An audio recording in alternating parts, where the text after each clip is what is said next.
11h, Europe 1 Culture Média. Thomas Hill. Bonjour Rémi, comment ça va? Très très bien, bonjour Thomas, bonjour à tous. Alors au sommaire de votre journal des médias. Eh bien, on parlera de la rédaction historique du magazine Trax, remerciée par Arte également. Joséphine Ange Gardien qui fête ce soir ses 25 ans sur TF1. Mimi Mati reviendra avec nous sur cette incroyable longévité. Et enfin, la série Emily in Paris, diffusée sur Netflix, a une conséquence inattendue sur l'immobilier parisien. Et oui, je vous dirai laquelle. Alors on commence comme d'habitude avec les audiences qu'ont regardé les Français hier soir à la télé. Et c'est TF1 qui est en première position avec Last Christmas. La comédie romantique a été regardée par 2,2 millions de téléspectateurs, soit 13,2% du public. Derrière, on retrouve France 3 avec Inspecteur Barnaby. La série britannique a séduit 2 millions de téléspectateurs, soit 11,9% de part d'audience. Il est fort ce Barnaby. Oui, mais c'est un petit peu moins que la semaine dernière tout de même. Enfin, ça reste évidemment très élevé. Puis France 2 clôture ce podium avec Santa et compagnie d'Alain Chabat. 1,4 million de téléspectateurs et 10,1% de part d'audience. Et alors sur le reste du week-end, qu'est-ce qu'il faut retenir du côté des audiences? Allez, deux choses à retenir. La première, c'est la jolie performance du réveillon de Jean-Luc Reichmann samedi soir sur TF1. On en parlait avec lui ici même vendredi. Ces 12 coups de Noël sont arrivés en tête avec 2,9 millions de téléspectateurs. Et puis vendredi, dans la battle Capitaine Marlowe versus Jeff Panaclock, eh bien, c'est Corinne Maziero qui est arrivée en tête sur France 2. Mais jolie performance tout de même pour le ventriloque sur TF1 avec plus de 3 millions de téléspectateurs. Europe 1, le journal des médias. Allez, on démarre ce journal des médias avec une annonce concernant Trax, le magazine culturel d'Arte. Trax, ça ne s'arrête jamais sur arte.tv et les réseaux sociaux.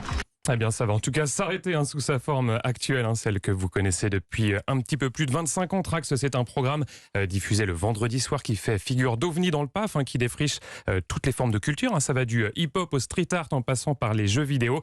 Et on l'a appris vendredi, sa rédaction historique va tirer sa révérence. Alors, ça n'est pas sa décision, c'est subi, comme l'explique David Combe avec Jean-Marc Barbieux. C'était l'un des deux rédacteurs en chef historiques du programme. On l'écoute. Notre première réaction, ça a été de la tristesse. C'est vrai que ça nous a un peu coupé les pattes. On avait l'impression qu'on avait encore beaucoup de boulot à faire et que même il était précieux puisque il y a de moins en moins de place pour les cultures dont on traitait dans les médias en général. Ça a été souvent un déclencheur, cette émission. C'était sa fonction première. Elle n'était pas là pour critiquer ou faire le hit parade de ce qui marche dans la culture, mais elle était là pour provoquer des vocations et montrer que le monde était beaucoup plus vaste que ce qu'on croit et que ce que nous montre parfois le petit écran. Alors David Combe, évidemment très sonné, même s'il dit respecter la décision de la chaîne que j'ai également contactée hier après-midi. Du côté d'Arte, on affirme que la marque continuera malgré tout d'exister et d'être diffusée à l'antenne le vendredi, alimentée notamment par les équipes allemandes, et d'ajouter qu'une réflexion est en cours pour proposer, je cite, un nouveau concept numérique enrichi et un nouveau rendez-vous à l'antenne resserré autour de numéros spéciaux thématisés. Fin de citation. On enchaîne avec une série qui fête donc ce soir sur TF1 ses 25 ans. Oui, ce générique, vous le reconnaissez, c'est celui de Joséphine Ange Gardien, série lancée en décembre 1997. Alors, 25 ans à la télévision pour une série, c'est évidemment une dingue, prouesse. Bah oui, évidemment, aujourd'hui c'est incroyable. J'ai demandé à Mimi Mati de revenir sur cette incroyable longévité.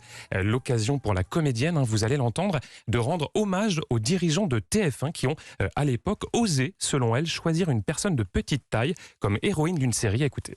C'est une aventure extraordinaire et j'avais envie d'être un personnage qui fait du bien et je trouve génial que Joséphine, avec sa différence qu'on ne mentionne jamais, que ça ait peut-être développé une bienveillance vis-à-vis de toutes les différences quelles qu'elles soient. Vous pouvez regarder tous les épisodes, jamais quelqu'un me dira « mais vous êtes petite, mais vous marchez en boitant ». Quelques années avant, Bouvard a mentionné le fait que la direction de la chaîne avait dit « non, mais vous allez enlever votre naine de la télé, là c'est pas possible ». Et Bouvard a tenu bon, il avait déjà ouvert une brèche, je dirais, mais TF1 a suivi et s'est engouffré là-dedans. Le plus beau merci que je puisse leur dire, c'est 25 ans de longévité, quoi. Alors, comme c'est en ce moment la période des résolutions et des vœux pour la nouvelle année, j'ai demandé à Mimi Mati d'imaginer qu'elle puisse faire ça. Alors ça, je vous vois sourire, Thomas, c'est le... Ah, vous le faites très bien, c'est le fameux claquement de doigts, exactement. Vous savez qu'on entend dans la série. Je vais essayer aussi. Je crois que je fais pas mal. Ah ouais, si. Il y a un talent là. Ce claquement qui procure un des pouvoirs magiques, voici Mimi Mati ce qu'elle en ferait pour 2023. je vais claquer des doigts et je vais me dire que tout ira bien. Au niveau amour, j'ai pas de soucis. J'ai mon homme qui est à côté de moi depuis 20 ans et ça, c'est magnifique aussi. Que mes enfants aillent bien, qu'il y ait des beaux projets. Là, je viens de terminer une grosse participation à Mattei et puis tout aille bien. Et je pense que s'il y a la santé, je m'en sortirai toujours. Et la santé, on peut toujours faire mieux, hein, mais non, ça va bien et je suis contente. Je reprends Les Enfoirés. Je serai en janvier avec tous mes copains sur la scène de la Halle Tony Garnier à Lyon pour 6 représentations. Et ça, c'est top. Aujourd'hui, on n'a plus le droit d'avoir un qui était effectivement absente en 2022 du spectacle des Enfoirés. Et il y a une autre artiste d'ailleurs qui sera de retour cette année, Rémi. Ouais, il s'agit de Jennifer, la chanteuse qui était absente les 2 dernières années, qui signera donc, tout comme Mimi Mati, son grand retour dans la troupe. Allez, on vous parle maintenant d'une autre série diffusée ce soir en face de Joséphine Ange Gardien. C'est Un si grand soleil qui sera donc en prime. Et ça sera sur France 2, vous l'avez dit, ça sera exceptionnellement diffusé en première partie de soirée avec un marathon de 7 épisodes à la suite. Vous le savez, normalement, c'est à 20h45. Alors, pourquoi cette programmation en prime? Réponse avec Thomas de Mathéis, le producteur du feuilleton. C'est l'occasion pour nous de rattraper un peu le retard que nous avions accumulé. Le fait que nous soyons programmés à 20h45 nous amène à de temps en temps devoir laisser la place à l'actualité. Et donc, ils vont retrouver les 7 épisodes qui n'ont pas été diffusés au cours de l'année 2022. Donc, c'est une bonne occasion à la fois de faire un cadeau à nos spectateurs en cette fin d'année et également de proposer à des spectateurs qui ne suivraient pas encore la série de la découvrir pour peut-être y plonger. Et puisqu'on parle des feuilletons quotidiens, on vient d'apprendre un départ dans la série de TF1 Ici tout commence. Exactement, il s'agit de l'acteur Michael Mittelstadt. C'est l'une des figures les plus populaires du feuilleton où il interprète le personnage de Greg Delobel. Dans un entretien accordé à Téléstar, il justifie cette décision en expliquant que les tournages lui prenaient beaucoup de temps et d'énergie. Ce sont ses mots, et d'ajouter « J'avais besoin d'une petite pause pour me consacrer à d'autres projets ». Des projets qui se situent outre-Atlantique, mais on n'en sait pas plus pour l'instant. Sous le ciel de Paris s'envole une chanson. On s'intéresse maintenant à Paris et à son image carte postale à l'étranger. Avec la série Emily in Paris, dont la 3e saison vient de sortir sur Netflix, une série dont l'intrigue se déroule dans la capitale française. Et nos confrères du Parisien rapportent que son lancement a une conséquence inattendue sur l'immobilier parisien. Depuis sa mise en ligne mercredi, les recherches sur les appartements à Paris ont tout simplement bondi en Angleterre, avec une hausse de 1400%, rien que ça. Ah ouais. Et oui, selon le directeur général de l'agence immobilière française Daniel Féot, cela ne serait pas un épiphénomène. Beaucoup d'entre eux ont la série en tête et veulent s'offrir un petit bout de capital, explique-t-il à nos confrères du Parisien, précisant que le budget des potentiels acheteurs oscille tout de même entre 1 et 3 millions d'euros. J'ai peur qu'il y ait quand même une petite déception au moment de leur arrivée à Paris, parce que c'est vrai que c'est assez loin. Vous voulez dire qu'il y a quelques clichés dans cette série, c'est ça? Un tout petit peu. Bon, allez, on termine, Rémi, avec votre télétrottoir. Oui, vous connaissez désormais ce rendez-vous qu'on vous propose pendant les vacances de Noël. Chaque jour, je descends dans la rue avec un magazine télé, je le montre aux gens, ce magazine.